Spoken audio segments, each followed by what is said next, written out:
processes that I call the dynamics of domination.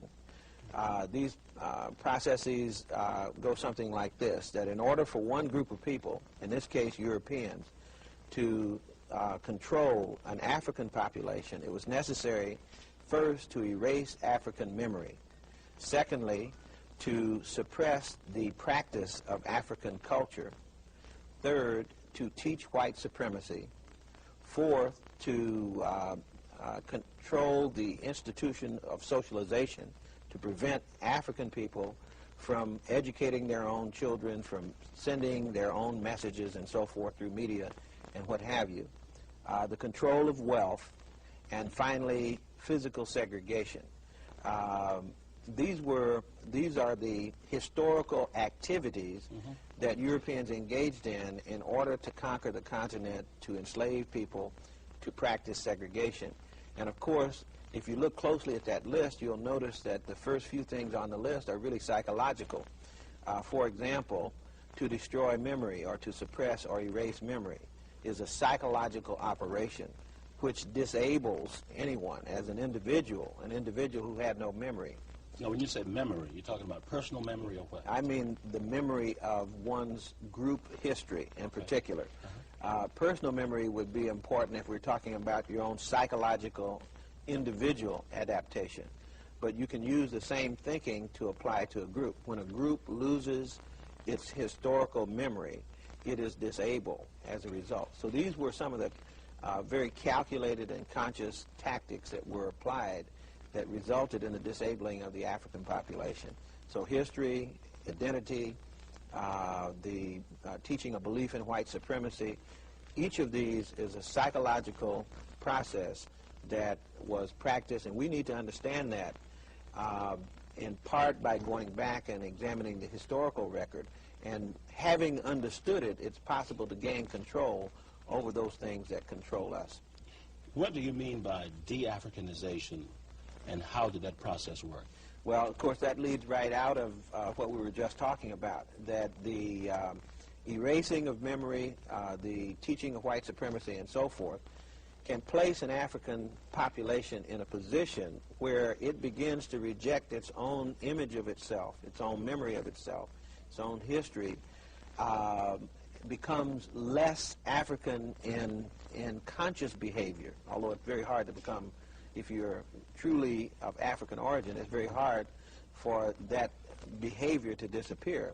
But it's easier for the consciousness of that behavior to disappear. And so over a period of time, figure the centuries that African populations have been in America, it's possible that the population merely American, each of these is a step or an indication that there is some loss of conscious contact with one's true identity. You have talked about the neuroses, I guess that's the word maybe, among the European population during this enslaving period. Would you address that, please? Right. Well, if you operate a system of domination, a formal system of domination, by those rules that I talk about, you have to confront the truth. And the only way that you can be consistent in applying those rules is ultimately to bend the truth. And after a while, it results in an adaptive process that we call racism, which is really a mental disorder. It's a disorder in the mental sense because it follows the rules of mental disorder. For example, manifestations of racist behavior as a result of domination are the denial of reality, perceptual distortion, delusions of grandeur, phobias in the face of differences, and projecting blame, blaming the victim. Explain those, please. Well, each of these are ways that I guess you call them adjustment or adaptive mechanisms. For example, if you take Africa as it really existed, and you attempt to subjugate Africa as Europeans did, it couldn't work if you're subjugating another human being.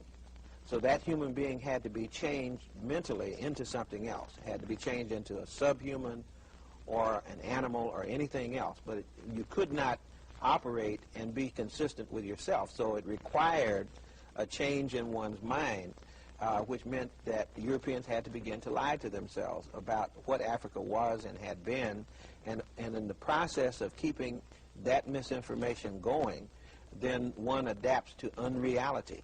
So when you see reality, it's necessary to deny reality. So denial of reality would be an example of that, would be to look at the population of Egypt, which was a black population, and to say it was a white population. That's a flat-out denial of what the facts say, and that, of course, has been typical throughout history. Perceptual distortion is just simply not getting a clear view of what is really true, even while looking at the truth.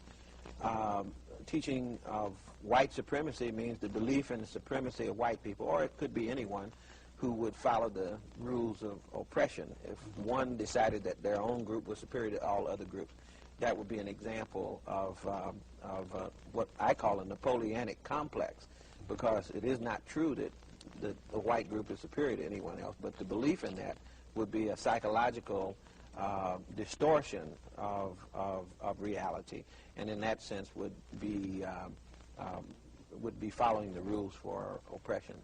Okay, as we get ready to go to the first slide, you said that racism is a mental disorder. Yes. I was interviewing a gentleman the other day, and I brought that up in a conversation, and he said, well, racism is not a mental disorder. He said racism is very ordered.